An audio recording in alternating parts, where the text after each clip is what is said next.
نبی کریم صلی اللہ علیہ وسلم نے خاص دلچسپی لی.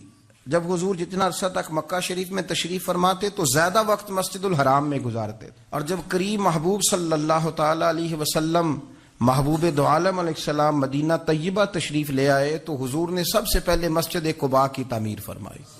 کوئی ایک حجرہ نہیں ابھی بنایا، ابھی یہ طے نہیں کیا کہ میں نے مدینے کے کس حصے میں اپنا مکان بنانا ہے، کہاں رکنا ہے.